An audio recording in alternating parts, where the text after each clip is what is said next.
Oke, assalamualaikum warahmatullahi wabarakatuh. Selamat berjumpa kembali ya dengan Bung Pais di channel yang berbahagia ini.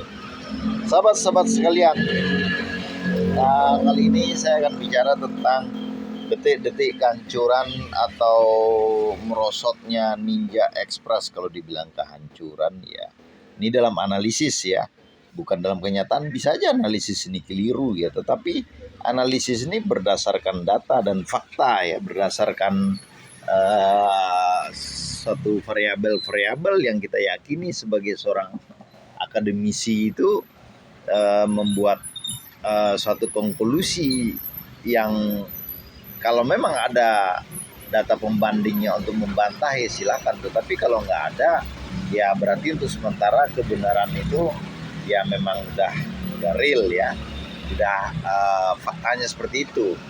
Sahabat-sahabat sekalian ya, kalau kita lihat ya bahwa agen-agen Ninja Express itu sistem mereka ini kan eksklusif, artinya misalnya kayak TikTok tuh mereka ngambil intuisi, kalaupun dikasih harus kepada seller-seller tertentu yang katanya itu harus sesuai dengan ketentuan-ketentuan LO apalah namanya itu ya. Pokoknya ada 2 ketentuan harus di atas 90 ya. Dan itu mungkin bisa saja ya, tetapi itu kita anggap sebagai suatu kebenaran lah ya. Tetapi bagi agen-agen atau mitra yang tidak mencapai itu ya nggak akan bisa ya. Dan kita tahu juga dulunya ya bahwa di Ninja ini kan sering perang diskon, agen antara agen memakan agen, intuisi memakan agen, kan seperti itu. Kalau intuisi dengan mitra tentu belum terlalu ini, tapi mitra yang ngasih hampir seluruh komisinya itu banyak dulunya ya, makanya persaingan itu tidak sehat. Kalau dilaporkan ditanya selalu bukti-buktinya mana, ininya segalanya ya, dan itu tanda suatu kemalasan ya. Harusnya kan ada laporan, nah dikasih kisi-kisi ya silakan aja kan ditanya, kalau enggak ya, apalagi kalau cuma ada bukti-bukti pengakuannya ya. Sahabat-sahabat sekalian, nah sekarang ini kan mitra itu kan nggak boleh drop ya, katanya boleh drop, tetapi kalau kita ngedrop itu barang-barang sampah, artinya barang-barang yang udah telat berapa hari, akhirnya kan mitra itu yang kena poin KPI-nya itu rendah ya, karena mereka udah barang sampah, itu udah arti kata barang-barang yang telat ya. Nah selanjutnya ya sahabat-sahabat sekalian, kita melihat bahwa banyak sekali juga ya hal-hal yang memberatkan agen itu ya. Kalau diterima paket itu memberatkan, menurunkan KPI, karena rata-rata kan yang ngantar itu ngedrop itu kan rata-rata paketnya itu udah nggak keambil oleh agen lain atau intuisi atau siapapun yang masuk di aplikasinya itu untuk pick up-nya ya. Sahabat-sahabat sekalian, sekali lagi ini membuat agen akan kerja bakti ya. Jadi kalau dimasukin juga repot, apalagi misalnya kayak TikTok ya, itu kerja bakti bener. Kalau nggak terdaftar ya nggak dapat apa-apa, sehingga orang-orang kemarin yang kredit itu yang tiba-tiba berubah menjadi ninja itu nggak difasilitasi dengan baik oleh Ninja. Akhirnya apa? Seller-seller pada kapok, matiin pakai Ninja. Ini kan harus disurvey ya, jangan membuat kebijakan itu asal bikin aja gitu. Harusnya kan dipetakan area-area ini ya, di drop kepada poin-poin yang memang ada, di edukasi orang-orangnya, mitra-mitra ini untuk menerima, sehingga paket-paket orang itu nggak ditolak. Kalau mereka tolak kan pasti mereka akan matikan. Emangnya pengiriman cuma Ninja doang? Kan begitu. Emangnya pengiriman itu yang harus dimasuk ke otak-otak para pembuat kebijakan Ninja itu?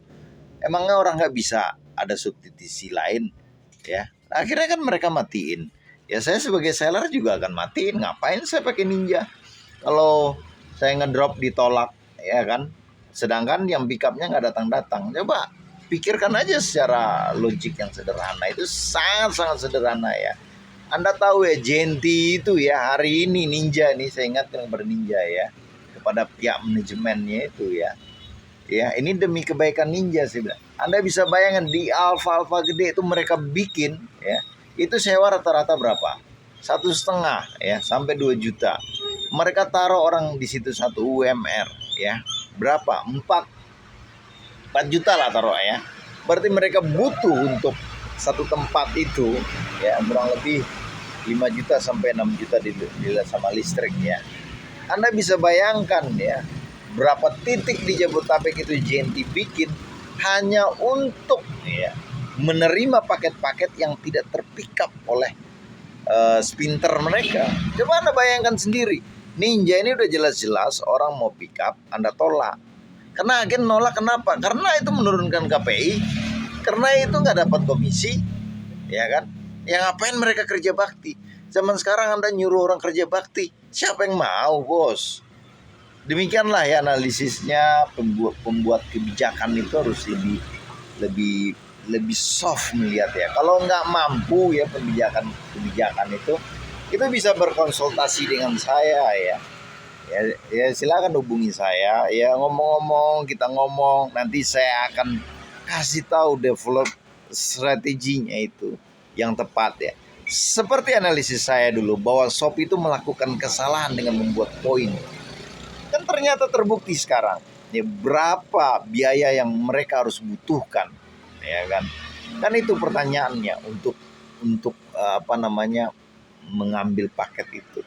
Akhirnya pancoran emas dan beberapa poin banyak yang tutup sekarang. Yaitu analisis yang bisa dipredictable karena ada variabelnya, begitu loh. Ya. Jadi sahabat-sahabat sekalian, saya ini ahli ya di dalam dunia jasa kirim, banyak memantau, melihat. Kenapa saya bisa ahli? Saya itu dari 2004 itu udah buka agen. Ya bukan baru saya buka ya. Bukan anak kemarin sore saya nih. Di Juanda itu di Jakarta Pusat itu saya termasuk agen nomor 1 JNE pertama kali ya. Pak Kuntoro itu marketingnya bagi JNT yang tahu itu JNE. Sahabat-sahabat sekalian, saya senang ya memperhatikan fenomena-fenomena strategi development dari manajemen jasa kirim. Ya cepat, saya predictable bahwa dia akan mengalami keruntuhan, dan itu terbukti ya. Shopee Express ya, dan memang kalau kita tidak mengaktifkan nalar kita berpikir ya dengan cara membandingkan, karena pelajaran paling gampang itu kan membandingkan ya, strategi mana yang jalan, strategi yang tidak ya. Sayang ya kalau Ninja bayar orang mahal-mahal ya, tapi investor di situ ya, atau orang yang dipercaya untuk mengelola Ninja itu bayar orang mahal-mahal, tetapi nalar mereka tuh nggak sampai kepada strategi-strategi yang membuat Ninja tuh menguntungkan, atau malah membuat strategi yang malah merugikan Ninja jasa kirim Ninja itu tersebut. Dan ini kan terbukti. Akhirnya kan sekarang saya ada diundang lah untuk melihat Zoom untuk drop. Memang harus begitu mereka ya. Tapi itu udah telat ya, karena kemarin perpindahan daripada TikTok sempat Zoom, banyak orang kecewa. Dan di jasa kirim itu orang untuk mengaktifkan kembali jasa kirim ya, kalau dia kecewa itu nggak mudah saya bilang. Makanya di jasa kirim itu kalau kita udah mengecewakan orang, kita mau narik dia kembali itu Anda perlu effort yang besar sekali. Akhir kata, salam sukses, salam bahagia. Sekedar sharing dari Bung Faiz berdasarkan data dan analis dan pengalaman. Terima kasih. Assalamualaikum warahmatullahi wabarakatuh.